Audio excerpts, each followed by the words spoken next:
혹시 지난주 설교 기억하십니까? 네. 어디에서부터 와서 우리는 어디를 향해서 걸어가고 있는가? 예수님께서 나는 아버지에게로부터 와서 아버지에게로 간다 라는 이 말씀의 의미가 무엇인지 함께 은혜를 나눴습니다. 여러분도 그 사실을 믿고 계십니까? 나도 아버지에게로부터 와서 아버지에게로 갈 것이다. 그러면 그 믿음이 과연 내 삶에 어떤 영향력을 미치고 있습니까? 어디에서부터 와서 어디로 가는지를 정확히 알고 있는 사람은, 다른 말로 바꾸면 내 삶의 출발점이 어디였고 내 삶의 지향성과 방향 그리고 목표가 어디인지를 분명히 알고 살아가는 사람입니다. 그렇다면 그것을 몰랐던 때와 그것을 알고 믿게 되었을 때 일상에서 선택하고 결정하는 기준이 달라지겠죠. 나를 바라보는 시각도 달라지고, 그런 믿음을 가지고 함께 살아가는 다른 교우들을 바라보는 시각도 달라질 수밖에 없습니다. 알고는 있는데, 내가 아버지에게로부터 와서 아버지에게 간다는 것을 알고는 있는데 그 사실이 내 삶에 아무런 영향을 미치지 못하고 있다면 그건 사실 믿음이 아니라 지식인 거죠. 그처럼 우리들의 신앙이, 그 기초공사가 굉장히 부실합니다. 체질로 이야기하면 허약 체질입니다. 그래서 쉽게 흔들립니다. 자신이 믿는 바에 관해서 의심하고 질문하고, 그리고 얻은 해답을 내 삶을 통해서 검증해 봐야 됩니다. 그리고 그 결과물을 가지고 또다시 실험하면서 정말 하나님의 말씀이 나에게도 적용되는 진리인지를 확인하는 과정이 있어야 됩니다. 그런데 교회 다니면서 마음의 평안과 안정을 얻는 수준에서 우리가 신앙생활을 한다고 한다면 그 믿음을 소유하고 있지 못하기 때문에 누가 믿음에 대해서 물어보면 대답도 잘 하지도 못합니다. 그리고 누가 물어보면 기독교의 진리가 아님에도 불구하고 그것이 진리인 것처럼 믿고, 또 나도 그리스도인이다 라고 생각하면서 살아가는 사람들이 너무나 많습니다.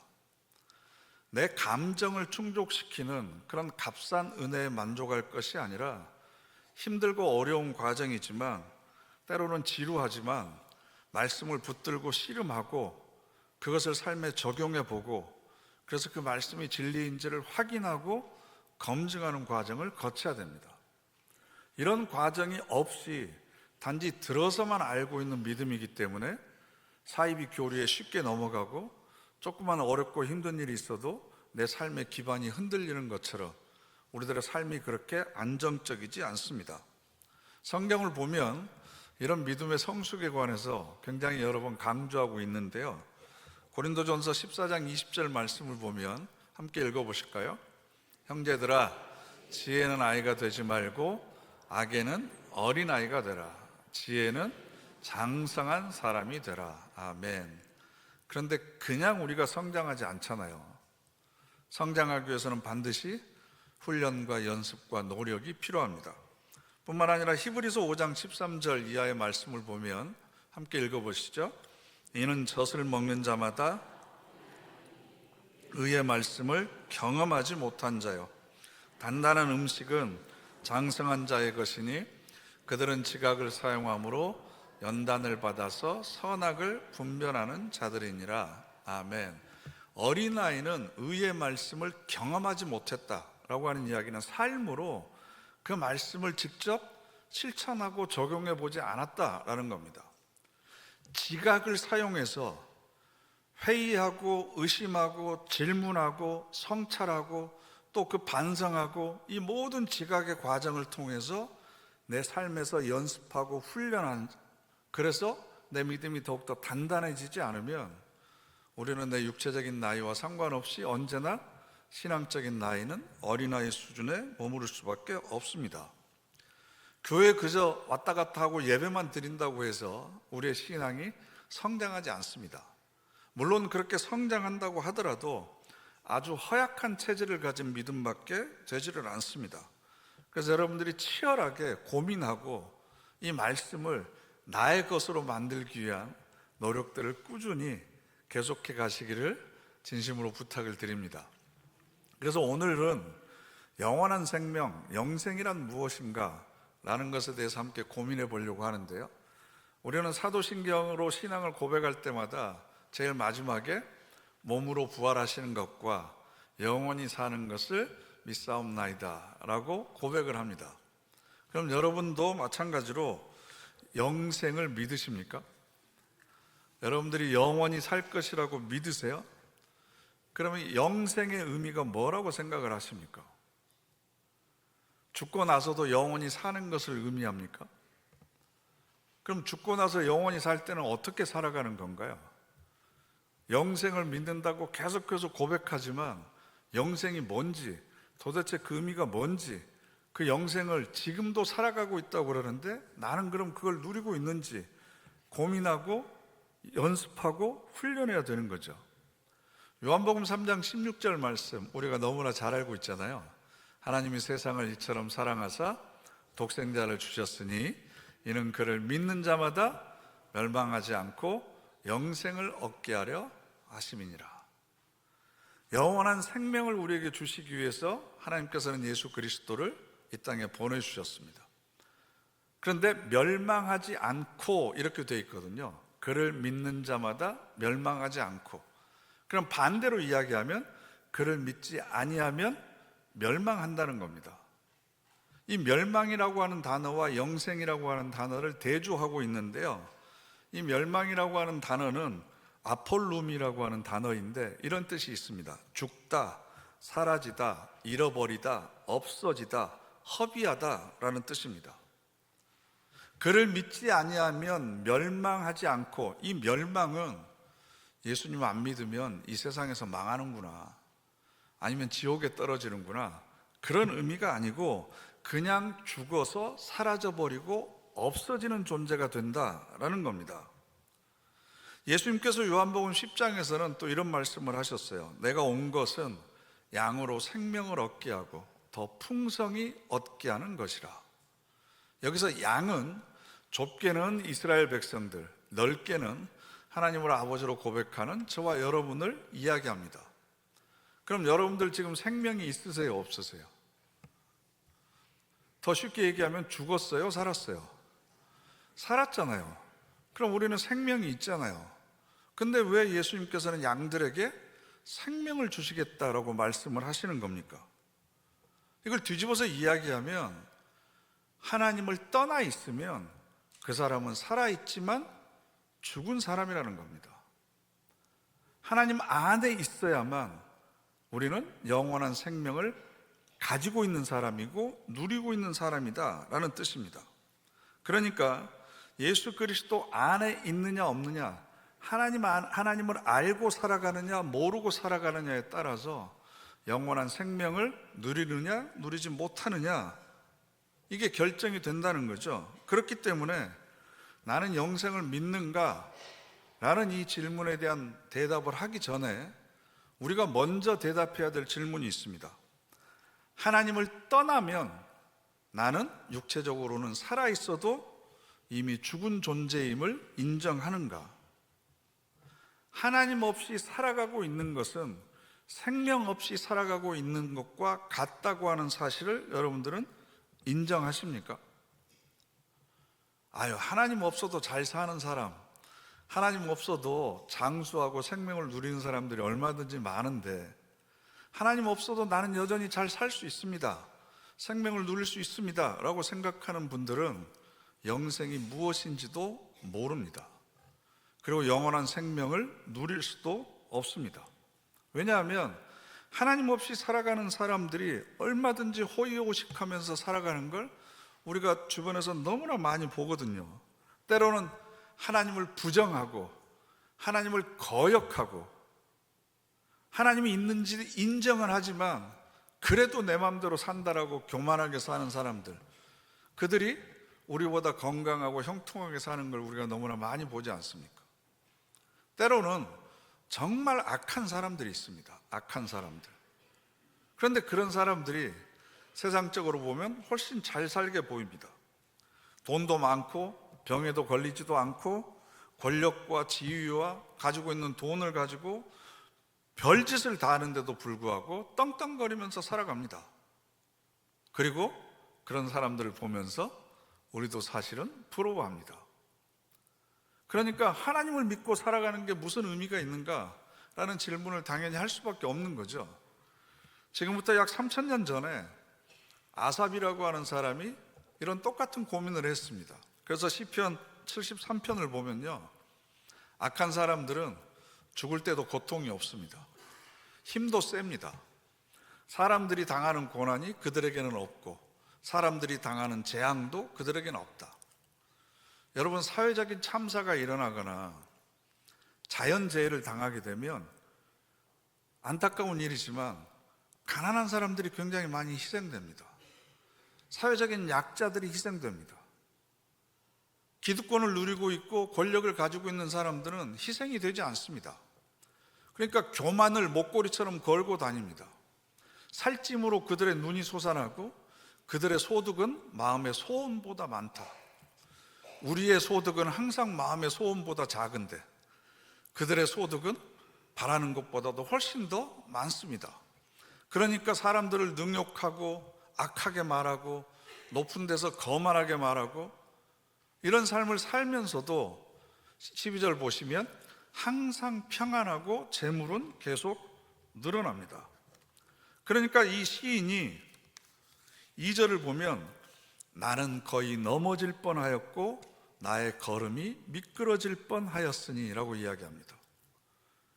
악인들이 형통하는 걸 보면서 내가 이렇게 사는 게 맞아? 이 길로 걸어가는 게 맞아? 라는 의심을 했다는 거죠. 그러면 질문을 던져야죠. 하나님, 이렇게 사는 게 정말 맞습니까? 왜 악인들의 형통한 삶을 포기하고 내가 이 땅에서 하나님의 뜻을 순종하는 삶을 살아야 됩니까? 그게 정말 맞는 겁니까? 질문하면서 치열하게 여러분만의 해답을 찾아야 되잖아요. 이 시인도 17절을 보면 하나님의 성소에 들어갈 때에야 그들의 종말을 내가 깨달았나이다. 하나님의 성소에 들어가기 전에는 세상적인 기준으로 눈에 보이는 것만 보고 판단했습니다. 그러니까 악인들이 형통함이 두려웠고 그렇게 사는 것이 잘 사는 것처럼 보였고 나도 그렇게 살고 싶어서 침 흘리면서 부러워했습니다. 그런데 하나님의 성소에 들어가서 하나님의 뜻을 깨닫고 보니까 새로운 영적인 차원의 눈이 열리고 보니까 보이지 않던 것이 보이기 시작하는 거죠. 하나님의 나라가 보이기 시작하고 눈에 보이는 물질과 육신이 전부가 아니라고 하는 것을 깨달았습니다. 그래서 20절 말씀에 주여 사람이 깬 후에는 꿈을 무시함같이 주께서 깨신 후에는 그들의 형상을 멸시하시리다. 악인의 형통함은 마치 일장춘몽 개꿈과 같다. 헛된 것이다. 부질없다라고 하는 것을 깨달았습니다. 그러면서 22절에 내가 이같이 우매무지함으로 주 앞에 짐승이 오나. 제가 그것을 깨닫지 못하고 짐승처럼 내 육체적인 본능만을 충족시키기 위한 삶을 살았습니다. 쾌락과 재미와 탐욕을 충족시키기 위한 그것이 지혜로운 삶인 줄 알고 우매무지하게 살았습니다 라고 스스로를 고백하고 있는 겁니다. 여러분은 어떻게 생각하십니까? 여러분의 삶을 한번 돌아보세요. 여러분은 지금 요즘에 사는 것처럼 살고 계세요? 내가 살아있다는 뿌듯함을 느끼고 있습니까? 야, 이렇게 사는 게 사는 거지. 그래서 아침에 일어나면 오늘 하루도 무슨 일이 벌어질지 그런 기대감을 가지고 여러분 눈을 뜨십니까? 그 이유가 뭡니까? 내가 살아있음을 느끼고 나를 생동감 있게 만드는 그것이 과연 무엇인가? 그게 바로 여러분들이 삶을 통해서 추구하는 거죠. 그런데 반대로 사는 게 같지 않는 분들이 있을 겁니다. 내 인생에 아무런 의미도 없는 것 같고 재미도 없고 먹고 살기 위해서 이렇게 하루하루 보내기는 하지만 이렇게 살아서 도대체 어떻게 될 것인지에 대해서 확신도 없습니다. 내가 숨을 쉬고 있기는 한데 살아있는 것 같지도 않고, 그래서 살을 꼬집어 보고 싶은 생각이 들지 않습니까? 이게 정도가 점점 심해지면 이렇게 사느니 차라리 삶을 포기하는 것도 괜찮지 않을까라는 위험한 생각을 하기도 합니다. 정신병리학적으로 우울증의 진단을 받지 않다고 하더라도 건강한 사람도 이런 영적인 침체기를 지나갈 때가 자주 있습니다. 그래서 프랑스의 철학자인 블레이즈 파스칼은 이런 얘기를 했습니다. 우리 영혼에는 하나님께서 만들어 놓으신 공간이 있다라는 거죠. 공간이 있다. 그 공간이 채워져 있지 않았기 때문에 문득문득 내 삶을 들여다보면 요즘 젊은 사람들이 이야기하는 현타가 오는 거죠. 내가 이렇게 사는 게 맞아? 도대체 뭘 위해서 사는 거지? 하나님께서 우리를 지으실 때 내 영혼의 깊은 곳에 하나님께서 거주하실 수 있는 공간을 만들어 놓았습니다. 우리 존재의 가장 중심적인 자리에 그 공간을 만들어 놨는데, 그 공간은 내가 하나님과 지속적인 사귐을 가지고 있을 때만 채워집니다. 그것이 채워지지 않으면 왠지 모르는 허전함을 느끼고 외로운 감정에 시달리고 세상에 나 혼자밖에 없는 것 같은 고립감을 느끼고 버려진 것 같은 느낌을 갖게 되고 갈 길을 몰라서 방황하게 되고, 그러다 보니까 내가 무엇을 위해서 살고 있는지, 이걸 빅터 프랭클은 실존적 공허라고 그랬습니다. 이건 정신병리학적인 문제가 아닙니다. 그런데 여러분, 내가 갈증을 느낀다고 하는 것은 반드시 물이 있다는 증거입니다. 그렇죠?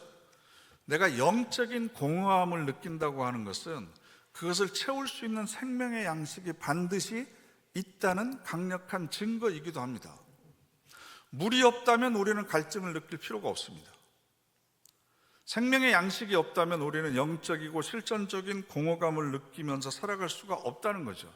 내 안에 그분의 자리가 채워져야만, 충만해져야만 우리는 그때서야 비로소 내가 살아있다는 느낌을 가지게 되는 거고, 세상적인 쾌락을 추구하는 것이 아니라 하나님의 거룩한 뜻을 위해서 세상의 모든 것을 포기하더라도 그것으로 인해서 줄 수 없는 만족감과 기쁨과 평안을 우리가 누리면서 살아갈 수 있는 겁니다. 이게 바로 나를 살아있게 만드는 거고, 이것을 다른 말로 하면 영원한 생명을 지금 내가 누리고 있는 겁니다. 그래서 오늘 우리가 읽은 본문 요한복음 17장 1절부터 3절인데요 3절 말씀 다시 한번 읽어보실까요? 영생은 참 하나님과 그가 보내신 자 예수 그리스도를 아는 것이니이다. 아멘. 영생이 우리가 생각하는 것과 전혀 다른 의미를 가지고 있죠. 참 하나님을 아는 것과 예수 그리스도를 아는 것이 영생이라고 부릅니다. 그럼 난 알고 있는데? 라고 쉽게 생각하실 수 있습니다. 여기서 이 알다라고 하는 단어는 히브리어로 야다인데요, 야다. 이 야다라고 하는 단어는 창세기 4장 1절에 이런 구절이 있습니다. 아담이 그의 아내 하와와 동침함에 하와가 임신하여 가인을 낳고. 근데 이때 동침하다라고 하는 단어가 야다입니다. 뜻밖이죠? 한 남자와 여자가 만나서 서로에 대한 호감이 생기고 사랑하는 마음이 생기면 서로에 대해서 알아가는 거죠. 처음에는 정보를 압니다. 그 사람의 이름을 알고 무슨 음식을 좋아하는지, 취미가 무엇인지 이런 것들을 알아가는 거죠. 그런데 그 알아감의 깊이가 더해져서 결혼을 하게 되면 정신적으로만, 지적으로만 알아가는 것이 아니라 육체적으로도 하나가 되고 마음도 하나가 되고 영적으로도 동일한 것을 추구하게 되는 겁니다. 이걸 안다라고 이야기하는 거죠. 하나님을 알고 예수 그리스도를 안다고 하는 것은 이 성경에 기록되어 있는 말씀을 통해서 하나님에 대한 정보를 아는 게 아닙니다. 하나님께서 천지를 창조하셨고 이 땅을 어떻게 다스리고 계시고 어떤 구원 계획을 가지고 계시고 이런 지식을 아는 것이 안다는 것이 아닙니다. 하나님이 내 안에 계셔서 내가 하나님 안에 있어서 하나님과 나와 일체감을 삶의 현장 속에서 누리면서 살아가는 것이 하나님을 아는 겁니다.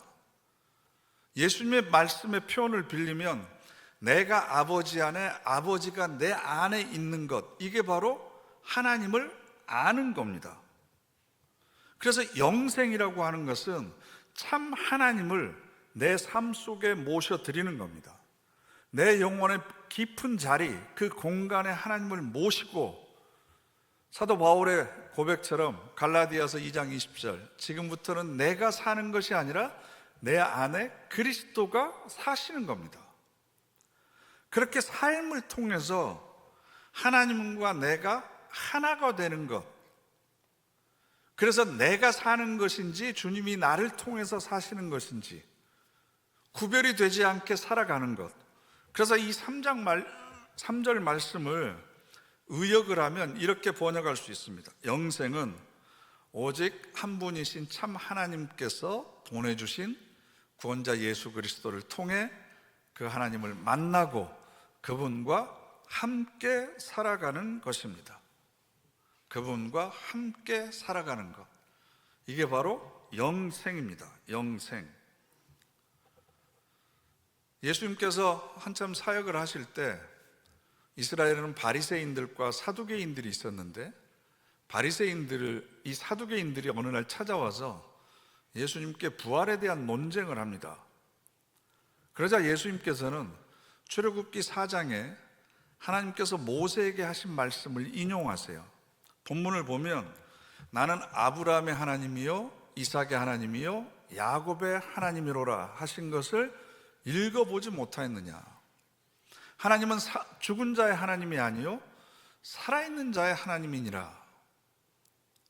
모세가 살아있을 당시에 아브라함과 이삭과 야곱은 수백 년 전에 이미 죽은 사람입니다. 예수님이 활동하시던 당시에 아브라함과 이삭과 야곱은 수천 년 전에 죽은 사람들입니다. 그런데 하나님께서 뭐라고 말씀하셨냐 그러면, 내가 예전에 아브라함의 하나님이었고 이삭의 하나님이었고 야곱의 하나님이었다라고 말씀하시지 않았습니다. 현재 시제형을 쓰십니다. 그 이유는 뭐냐 그러면 아브라함과 이삭과 야곱이 여전히 하나님 안에서 살아있기 때문입니다. 하나님 안에 있는 사람은 육체적인 생명이 끊어진다고 하더라도 영원한 생명을 여전히 누리고 있는 사람들입니다. 그래서 요한복음 11장 말씀 함께 읽어보실까요? 예수께서 이르시되 나는 부활이요 생명이니 나를 믿는 자는 죽어도 살겠고 무릇 살아서 나를 믿는 자는 영원히 죽지 아니하리니 이것을 내가 믿느냐? 아멘. 살아서 나를 믿는 자는, 살아있는 동안에 참 하나님을 알고 예수 그리스도를 알아서 그분과 함께 살아가는 사람들은 죽어도 영원히 죽지 않고 살아있을 것이다. 이것이 바로 영원한 생명이다라는 겁니다. 그래서 요한복음에서는 영생이나 생명을 같은 의미로 사용을 합니다. 그러면 죽음에 대한 우리의 관점도 달라질 수밖에 없죠. 죽음은 소멸이 아닙니다. 없어지는 것이 아닙니다. 예를 들면 요즘에 나뭇잎이 많이 떨어지잖아요. 잎의 입장에서 보면 나무 가지에서 내가 떨어지는 것은 죽는 겁니다. 그런데 숲의 입장에서 보면 아무것도 잃는 게 없습니다. 낙엽 귀근이라고, 낙엽은 떨어져서 다시 뿌리로 돌아갑니다. 숲의 관점에서 보면 아무것도 잃어버린 것도 없고 손실된 것도 없고 소멸된 것도 없습니다. 생명의 차원만을 달리하면서 여전히 생명 안에 존재하고 있는 겁니다. 내가 죽거나 살거나, 즉 목에 있는 숨이 붙어 있느냐 붙어 있지 않느냐에 따라서 우리는 그 사람이 살아있느냐 죽어 있느냐를 생각하지만, 성경은 하나님 안에 있으면 그 사람은 죽어도 여전히 살아있는 사람입니다.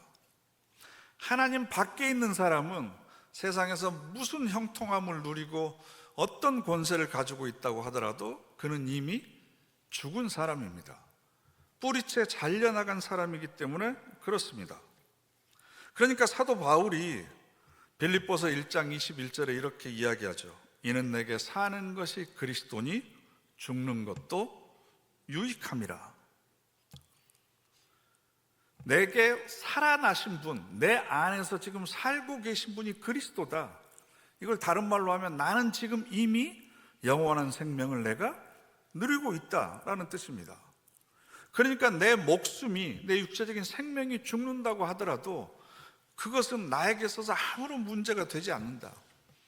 내 존재의 형태만 달라질 뿐 내 생명은 여전히 유지되고 있고 하나님 안에서 참 생명을 내가 누리고 있는 거다라는 겁니다. 이 믿음을 여러분들이 가지고 있습니까? 이 믿음을 여러분들이 고백하고 있습니까? 그러면 이 믿음을 여러분들이 현재 누리고 계십니까? 영원한 생명을 지금 이 땅에서 누리고 계시느냐라는 겁니다. 그리스도 신화를 보면 티토누스라고 하는 인물이 나옵니다.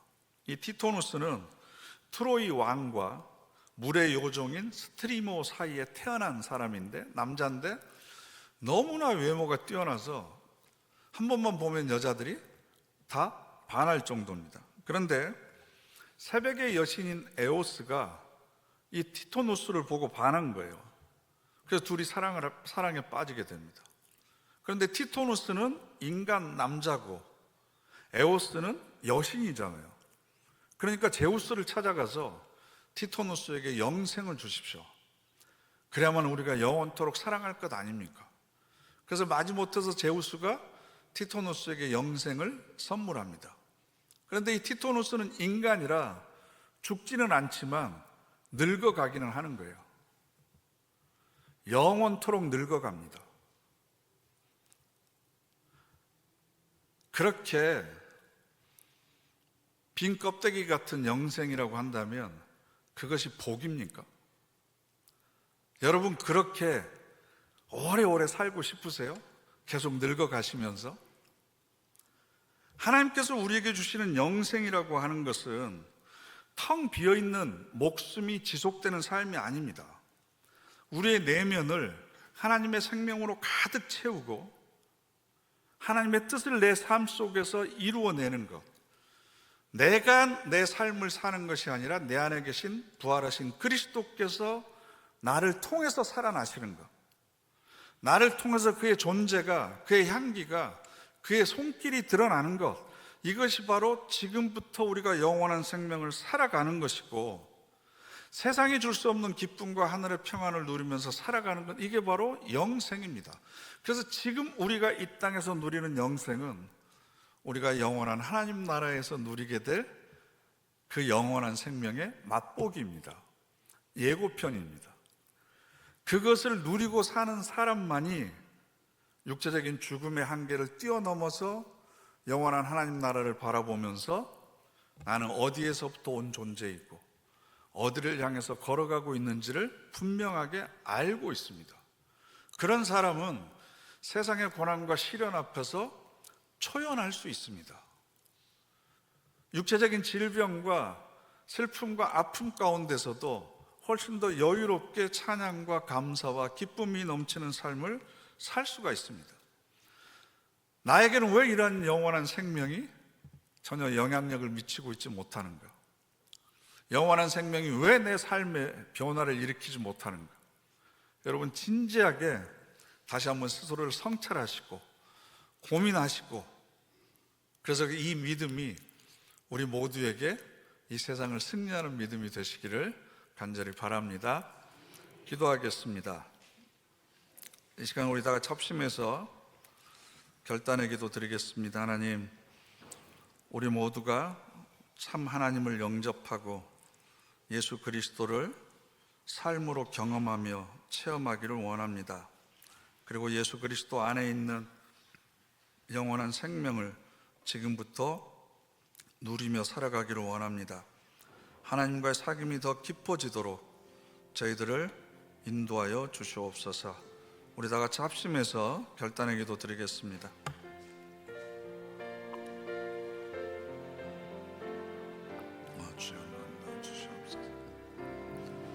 아삽이 성전에서 영적인 눈이 띄어진 것처럼 하나님 이 시간 저희들에게 영적인 눈이 열려지게 되기를 원합니다. 영원한 하나님 나라를 바라볼 수 있게 하시고 내 안에 영원한 생명의 씨앗이 싹트오기를 원합니다. 하나님 그 영원하신 생명을 내 안에 모시고 살아가기를 원합니다. 실존적이고 영적인 공허감이 생명의 양식으로 채워지게 되기를 원합니다. 그래서 모든 것이 달라지게 되기를 원합니다. 세상을 바라보게 하시고 영원히 바라보지 않게 하시고 오직 하나님 나라를 바라보며 살아가도록 저희들의 삶을 인도하시고 발걸음을 채워 주시옵소서. 저희들 영혼의 깊은 곳에 있는 하나님의 자리가 주님의 공간이 채워지게 되기를 원합니다. 하늘의 신령한 기쁨과 환희가 내 영혼에 넘쳐나게 되기를 원합니다. 그래서 오늘 또 내일 또 감사와 찬송을 부르며 영생을 지금부터 맛보기를 원합니다. 주님 그 자리로 인도하여 주시옵소서. 예수님의 이름으로 기도드립니다. 아멘.